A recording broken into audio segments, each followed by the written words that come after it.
Hi,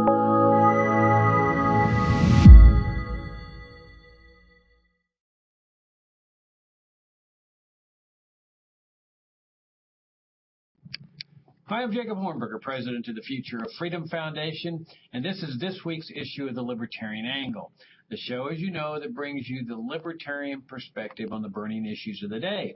Nice to be back with you, and nice to have my permanent co-host, the Libertarian Angle, Richard Ebeling, back. Richard, welcome. Great to be back and with our viewers and listeners. Yeah, I thought we'd continue with part two of President-elect Donald Trump's cabinet picks. We discussed, I think, 3 of them last week, so we'll continue that discussion today. Why don't we start with the Department of Labor? Trump has nominated a guy named Andrew Puzder, who's a businessman. I think he's CEO of, or big executive with Hardee's, a restaurant chain.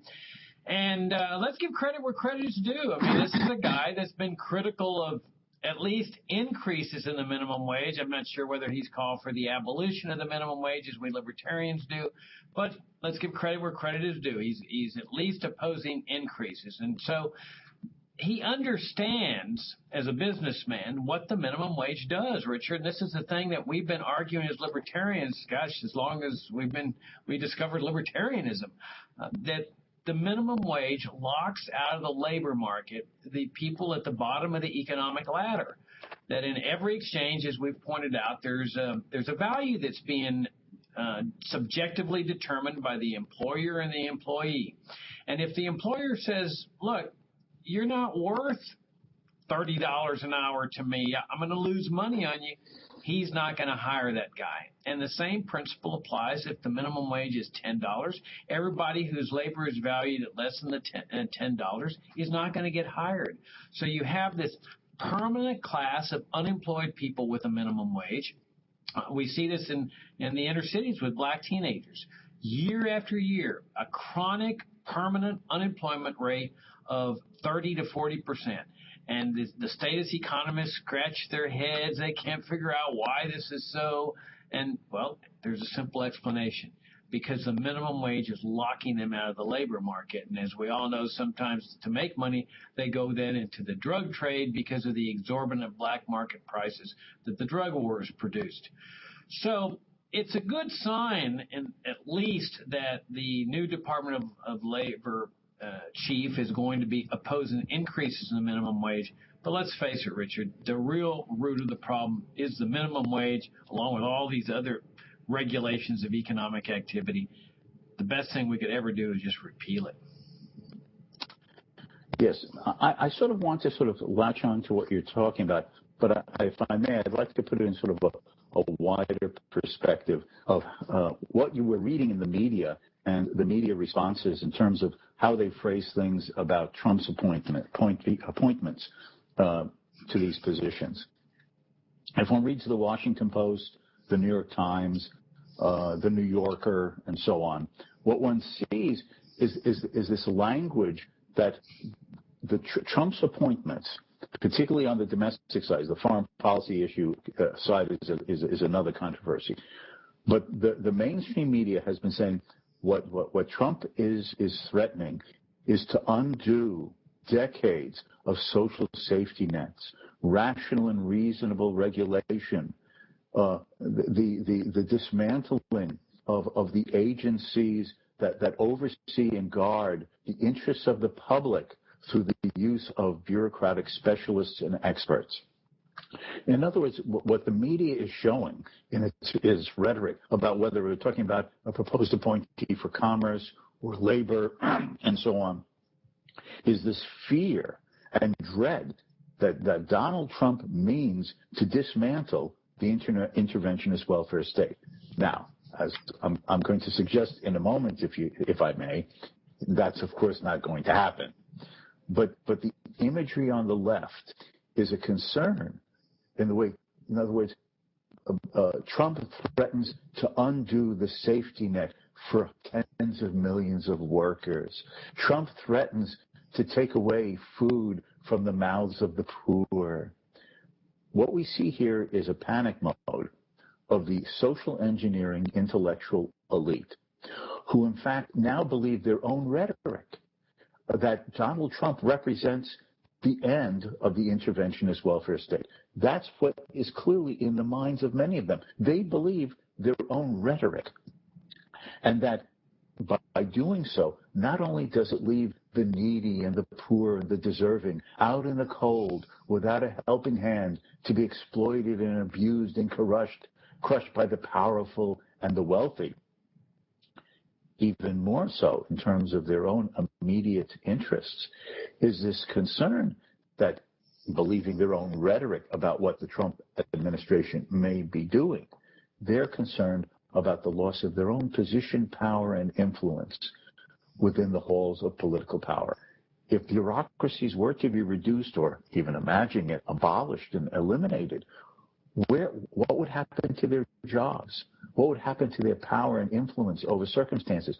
What would happen to their rationale and justification that they are an elite of experts, trained, qualified through the halls of certain institutions of higher learning, to know how to guide, plan, and direct people's lives better than the people can do for themselves, because in their weaknesses, short-sightedness, and ignorance, they cannot protect themselves or protect themselves from others who, in the imagery of capitalism unrestrained, are going to exploit and crush them under the boot of industrial profit. So on the one hand, we have the left, who's in a panic mode, believing that Trump is threatening the edifice of the paternalistic state.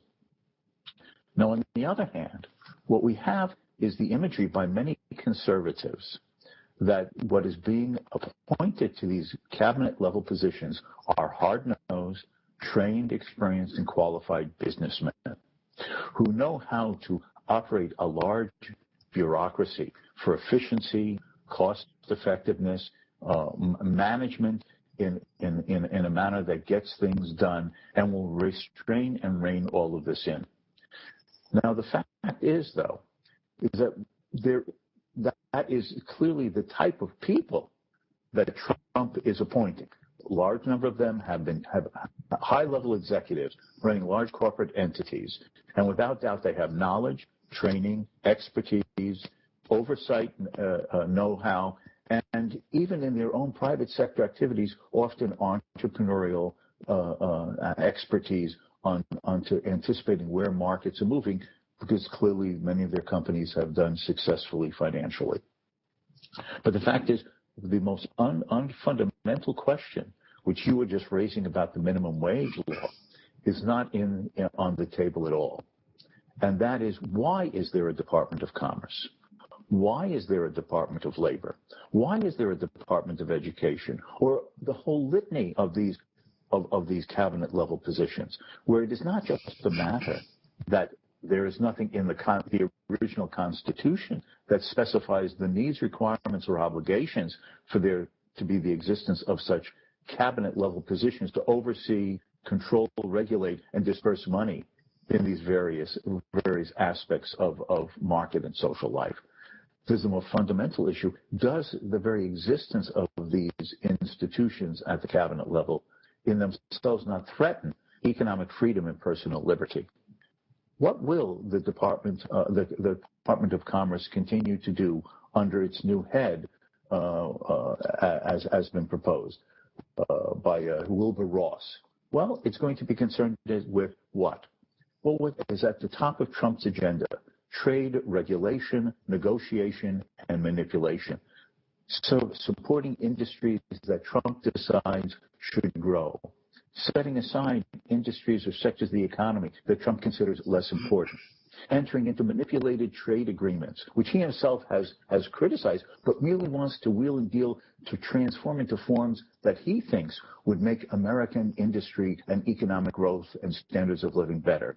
As if he and Mr. Ross have the knowledge, wisdom, and ability to know how trade should be undertaken and what paths it should follow over the economic affairs of the society. Again, now it is true that we have a situation where Petzer has proposed that these increases in the minimum wage law would be detrimental to employment, particularly for those in the low-income areas of life, which you just emphasized. But nonetheless, we have to ask, why is there a Department of Labor?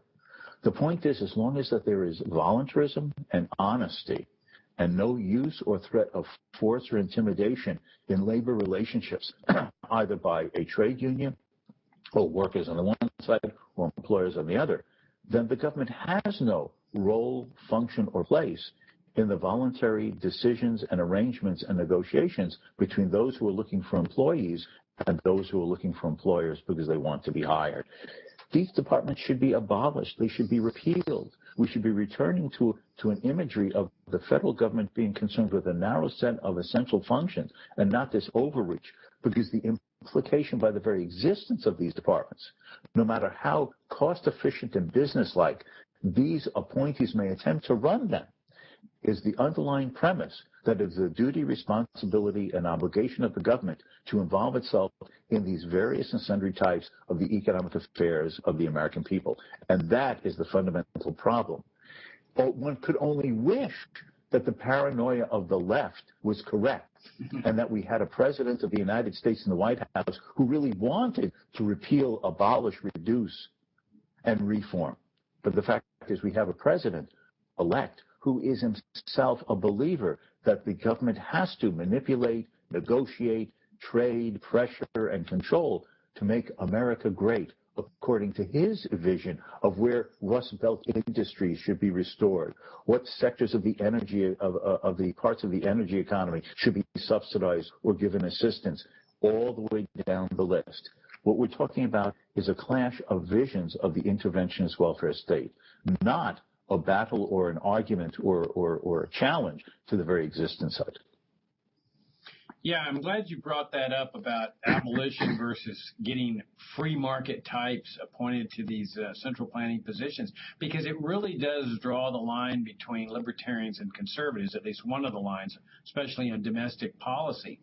The conservative line is, look, we've got to get free market types appointed to these central planning agencies because they're going to be better central planners than the leftists. But it all turns out to be central planning. It's not the free society. And one of the classic examples of this phenomenon was after the U.S. government installed Pinochet into power in Chile. You had the so-called Chicago boys that came in to serve the Pinochet's tyrannical regime. And they were called Chicago boys because they had studied under Milton Friedman at the University of Chicago. They had learned the free market paradigm. And so they come into the Pinochet regime serving as Department of Labor head, Department of Commerce head. And so you had all these agencies that Pinochet had in existence. None of them were abolished, including the one that dealt with minimum wage. But did they do a better job than the leftists? Well, presumably, yes. They released some regulations and so forth. But what the conservatives have never been able to recognize is that this was not a free market society. You just had free market types that were doing a type of central planning that might have been more efficient than those on the left. And we heard this rhetoric, as you'll recall, when Ronald Reagan was elected. Oh, my gosh, the welfare state's going to be dismantled. The regulatory state's going to be dismantled. And none of that happened. And despite all of Reagan's free market rhetoric, and the rhetoric is always very good from the conservatives on economics, free market, private property, limited government. But what did Reagan do? He kept all these departments and agencies, including the Department of Education, Department of Commerce. Some of them I think he had promised to abolish. He appoints his people in there, and they get co-opted, and they start engaging in central planning.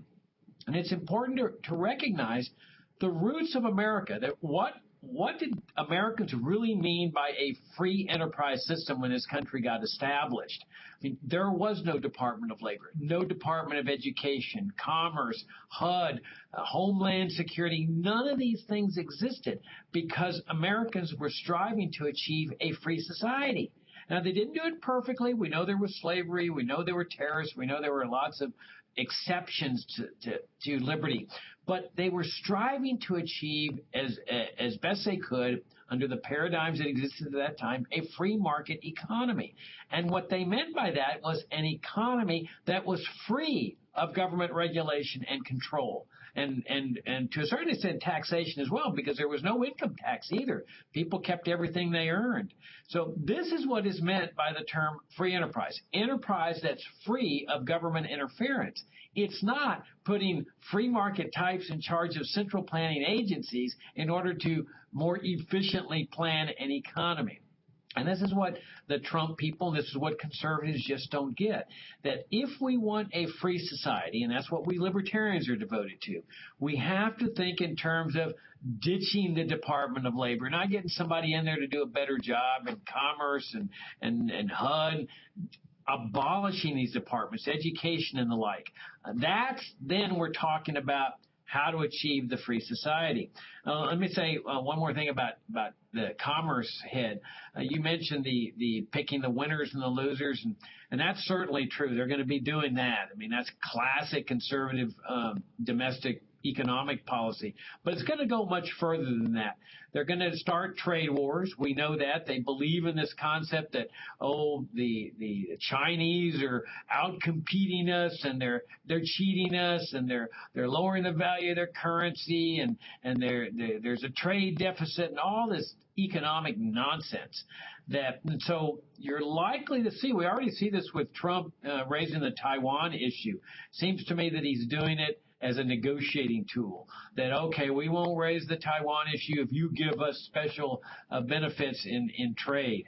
Well, none of this is necessary. I mean, you can have a society, we should have a society, where Americans are just free to travel and trade wherever they want and with whomever they want, including the Chinese, that people benefit from unrestrained free trade. And unfortunately, Richard, I think we're going to see some big trade wars come in with China, because China's not going to take it sitting down as soon as Trump imposes a tariff of 30-40% or any tariff. They're going to retaliate, and that's going to hurt not only the Chinese people, it's going to hurt the American people. So this is the road we're on. It's a conservative central planning type of a mentality that is certainly going to hurt the American people. Well, another way of looking at Trump is that, in a sense, he's the culmination of an implicit premise that conservatism in America has had for many decades. And that is that because of ideological currents, as well as the dependency that so many have now developed upon the state, it is impossible to abolish or even radically reduce the interventionist welfare state. It now is sort of like, as they used to talk about Social Security, the third rail that cannot be touched because you electrocute yourself. Now, given that you accept that premise, that the fact is the American people neither understand the desirability of, nor in the short run would be willing to accept the pain resulting from the abolition of the interventionist welfare state, then what we have to do is, understanding the efficiency of private enterprise, we need to put the right people into these departments, bureaus, and agencies to assure that they are run in as cost-efficient and business-like fashion as is possible, without threatening to push us into the fringe by challenging the premises and people's dependency upon these things, but to rein in its growth, to dampen the effect and influence that it can have in the negative effects on savings in savings, investment, and industry. As long as we do that, then conservatism will have effectively done about the only job that it can. Now, Trump himself, therefore, as we can understand, is one very implied variation of that theme that has brought him into power and control. Indeed, the entire supply-side revolution, you mentioned the failure of the Reagan years of the 1980s, the entire premise of the supply-side revolution, supply-side economics revolution of the 1970s and 80s was precisely that we cannot abolish the welfare state. So since we cannot shrink the piece of the national economic pie that the government takes, let's make the pie grow faster. And so that the pie is getting bigger than the government slice is growing, so that as a percentage of the output of the society, the governmental fraction that is taken by Washington will at least be constant, or even as a percentage reduced, because the pie is getting bigger. But the idea that to challenge what is it that in that government slice of the national pie, what is it that government is doing? What its impact and effects are? And most fundamentally, should the government's slice of the national economic pie even be anywhere that large, given the original duties and responsibilities as the Constitution specified? That was viewed as off the table precisely because it was the third rail that would destroy conservatism in the eyes of the voters and even more in the eyes of the intellectual elites who set the agenda of public policy. Yeah, I think the mentality is that the welfare warfare state is the be-all and end-all of American society, that everything must orient to sustaining it and to sustaining its expansion. That to think in terms of just dismantling the welfare state and the warfare state components of the federal government, that's just not on the table for either the left or the right. And so everybody exists in their minds to serve the sustaining of this giant apparatus. So the citizenry are essentially the drones in a beehive. I mean, everybody's existing and working like little bees and so forth to produce in order to provide the resources that are taken by the IRS to sustain this gigantic apparatus. So we are the means. That life is not an end in of itself in their view. I mean, for us libertarians, your own freedom is an end of itself. I mean, that's what we're striving for, where you exist for yourself, you decide how to manage your own life. In the collectivist mindset, no, you are simply a drone that exists to serve the greater good of society, which is manifested by the massive, ever-growing welfare warfare state. And so that's when they talk about, well, we want to give people more jobs. We're going to create jobs for people. We want there to be growth in the economy. What they're talking about is getting more people to produce more wealth so that they can pay more taxes to sustain the welfare warfare state, which they don't want to cut. Now, the problem is that I think we've reached a point where the massive amount of the welfare warfare state, including all the expenditures in the Middle East and Afghanistan, the so-called entitlements, which are not even part of the national debt, this welfare warfare state part is getting so large that it is becoming too much of a burden on the private sector. That the private sector is getting to the point where it cannot sustain it. And so they talk about growth and exhorting people to work harder and creating more jobs.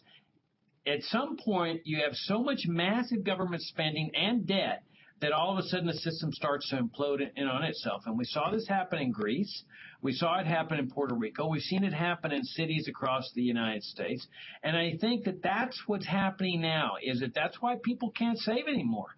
I mean, hardly anyone saves money anymore. And many young people are barely making ends meet. They live in paycheck to paycheck. Many families are, because of the burden of this massive welfare warfare state. Not only now the national debt, the government's debt, which is a real debt that everybody owes a part of in terms of potential tax increases, but also all the unfunded liabilities, Social Security, Medicare, Medicaid.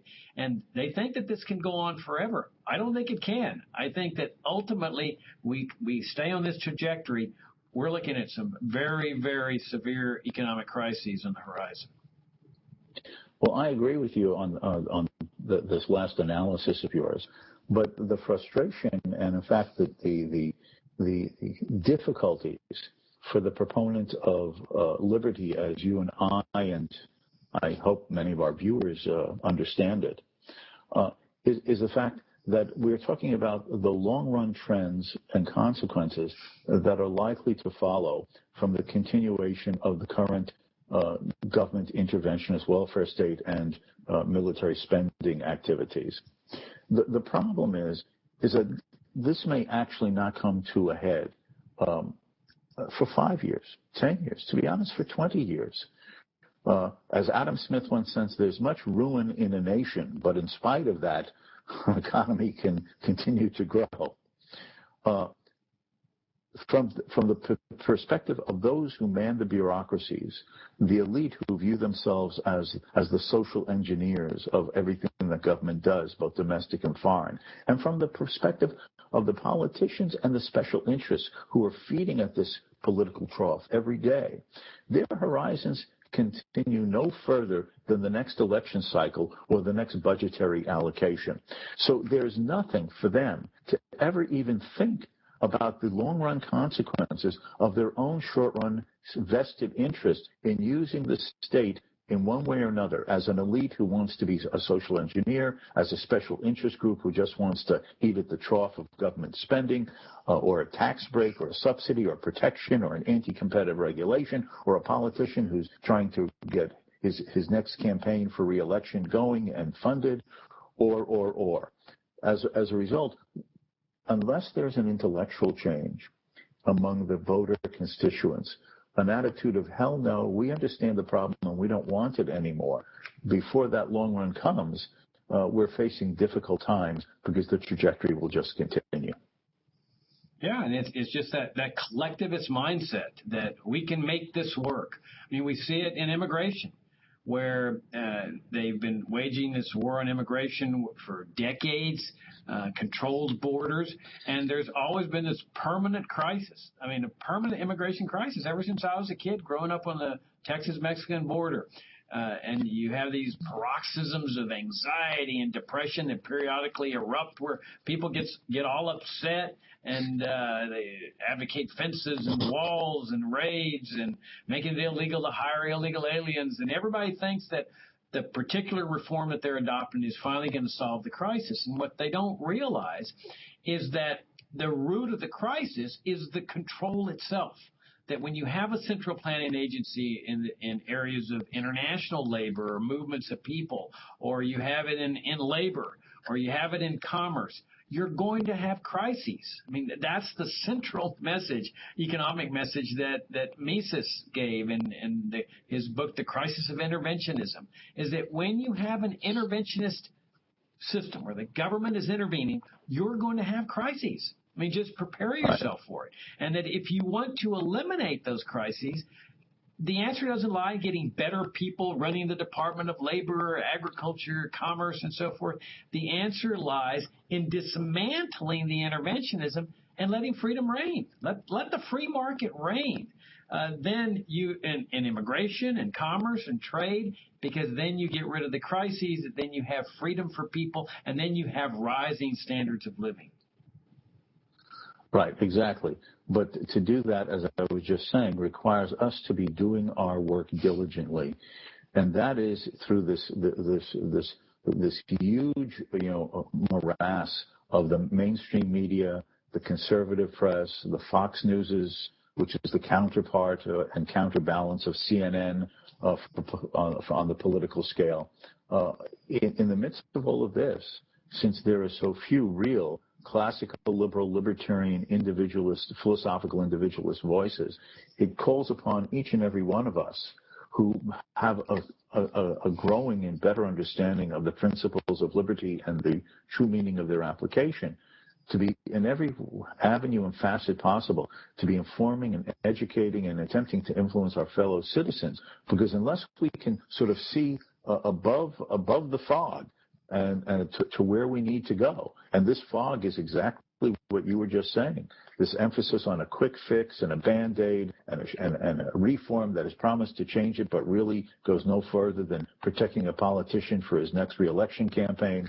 Unless we can do that, we will not succeed in transforming the society back into the vision that our original founding fathers had for it. Yeah, and you raise the issue of methodology, and that's a fascinating question. You and I both know that over the years we've both been asked by people, what can we do to advance liberty? And my general answer has been, hey, you got to figure that out for yourself. What do you want to do? What are you good at? And so forth. But as the years have gone on, Richard, I've come up with a somewhat different answer, an amplification of that answer. And that is that what you can do is share ideas on liberty with other people, because that has a power that is immeasurable. It's the way I discovered libertarianism, because People at the Foundation for Economic Education had disseminated some books 20 years before. And I happened to discover those books 20 years later. You discovered libertarianism sort of fortuitously and inadvertently. Nobody was trying to, put you in a classroom and force it down your throat. Right. And it came through just the power of ideas. And so many people have learned about libertarianism that way. And we have a tremendous opportunity with the Internet. So if you see an article you like, share it with others. If you want to write something, share it with others. And don't worry about the results. Just get those, and they got to be sound ideas on liberty. They can't just be reform ideas. Because if you talk about reform, you're not talking about freedom. You're making a better life for the serfs on the plantation. Share sound ideas on liberty, which involve a genuinely free market society, which involves a dismantling, not a reform, of the infringements on liberty. Absolutely. I cannot reiterate or reinforce any more effectively the importance, as Jacob has just said, is that a theme that both Jacob and I learned from reading and thinking about the ideas of someone like Leonard Read, that is the founder of the Foundation for Economic Education, is that if we're going to change the world, we have to start through that person over whom we have the most influence, and that is each and every one of ourselves. If we care about these ideas, we have to take the time and the effort to read about them, think about them, learn to express and articulate them in ways that hopefully can persuade others and not offend them. That is the importance of the outreach of the activities of like the Future Freedom Foundation does. And it is true that Jacob came across these ideas years after the Fee had published these books, so that we can imagine that maybe 200 years from now, someone's going to come across a book, all this dust on the book, and they're going to turn it over, and they're going to say, Jacob Hornberger. Gee. And they'll read this 150, 200 years from now and say, God, I'm allergic to the dust. And they'll say, what profound insight. But who the hell was this guy? Because you have gone down the statist Orwellian memory hole, having been expelled from the United States before your passing. So you will be an unknown voice in liberty that people will wonder about. Who the hell was this guy? But your ideas will have influenced the mind. Well, no, you're absolutely right.